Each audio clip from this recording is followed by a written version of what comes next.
We hear a lot that we just don't spend enough money in education, and so we really wanted to test that theory.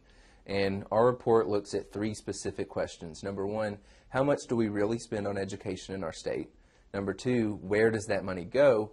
And number 3, is there any correlation between that spending and actual student performance? And what did you find?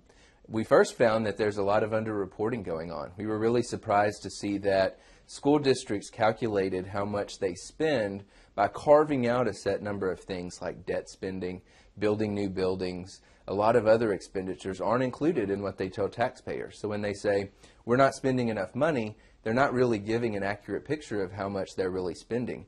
In fact, we spend about 11% more across the state than they report, more than $10,000 per child per year. Why do you think there's the underreporting? Is that just a poor way of doing it, or was there a motive behind that? In many cases, they will say that those types of expenditures don't involve day-to-day operations. So building a building is a one-time expense, that shouldn't count. Debt service shouldn't count. But ultimately, it's taxpayer money. And if you're really going to get an accurate picture of how we're spending money on education, we have to look at it as a whole. It would be kind of like saying, I only spend $30,000 a year in my personal budget, even though I have $10,000 extra on the credit card. Then you really have a $40,000 budget. You really need to look at that big picture, and it's not fair for taxpayers to try to isolate things out and ignore certain expenditures. What about per pupil spending? What did you find there? We found actually that the amount of money that goes into the classroom is substantially low. The national average is 60% of funding. 60% should go into the classroom on instructional expenditures, things like teacher salaries, books, supplies. Across the state, only 54% of Tennesseans' money goes into the classroom. Here in Metro Nashville, only 44% goes into the classroom. That's pretty upsetting. Why do you think Metro is so low in that regard? Where's that money? Where's our money going? The most disturbing part is where this money is going. One portion of it is in debt service. Metro actually holds more than half of all the debt of every school system in the state. So we really need to have a serious discussion about why Metro is spending so much future money in debt service payments on education. The second thing that we noticed in the report is a substantial increase in administrators, taking money away from the classroom, away from teachers, and away from students. Over the past decade, since 2000 to 2012, we actually saw a rise in the number of administrators by 35%, while the number of teachers grew by only 17%, and students by just 7%. So there is this shift going on away from students and teachers and towards administrators. Wow, and is that where we're getting the least benefit? Or I'm sure school districts will say we need these special administrators, like these reading specialists and all kinds of other administrators. Well, if they're a reading specialist or some other type of specialist, they're going to be instructional and considered a teacher effectively. Administrators, we're just looking at superintendents and assistant superintendents and principals and assistant principals, those high-level administrators. And ultimately, when we did the third part of our study, we could find no measurable correlation between that type of spending on administrators and student performance. In fact, the more some school districts spend on administrators, the lower their test scores were. And so you're really driving money away from core education in the classroom, and in the end, it could be very detrimental to our students.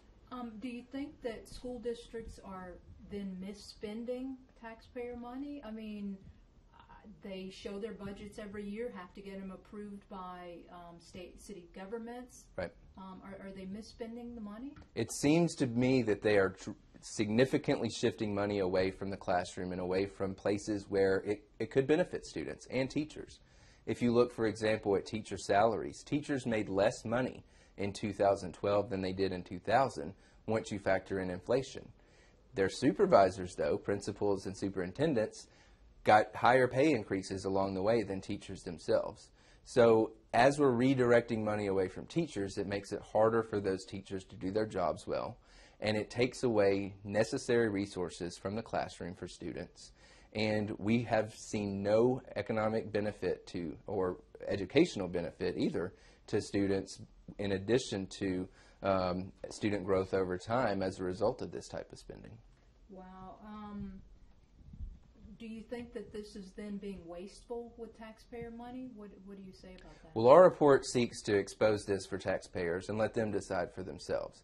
Is spending 54% of our money in the classroom sufficient? In Metro, is spending 44% sufficient? Is such a dramatic increase in administrators and their salaries worth it when we see no educational benefit to students? And I think it raises a lot of questions for taxpayers and parents to decide, are we spending money in our state the right way when it comes to education? Now, what about folks who will say to me, well, the Beacon Center, you know, there's some libertarian funding Sure. there. They back school choice, school vouchers, that sort of thing. So they kind of have an axe to grind, and this is why they would come forward with this type of report. We certainly support a lot of reforms that will empower parents and put parents in the driver's seat. We think it is absolutely necessary in order to give our kids the best education they deserve. However, this is just numbers. We look at the data. We lay out specifically in our report how we arrived at our numbers. It's all numbers that are reported by the state or local governments. And we essentially just took that information and distilled it down and put it out in a way that taxpayers can look at it and understand what's really happening. There's a lot of misleading going on. There's a saying that, if you torture the data long enough, you can make it say anything. But that's been happening a lot in our school systems across the state. They've been torturing this data awfully bad and doing so in a way that taxpayers really can't follow the money and see where their money is going. And for the first time in our state, they can now look at our study and find that out. Wow, interesting. What should we as taxpayers, parents, concerned citizens do? Well, check out the report on our website at beacontn.org. Learn how your money is being spent. And then if you really do feel like it's being spent unwisely, call your legislators, call your local elected officials, and call your school board members and let them know that you expect them to do what's right and to make sure that we're spending as much money in the classroom as possible, because that's really what it comes down to. Spending money in the classroom versus spending money outside the classroom.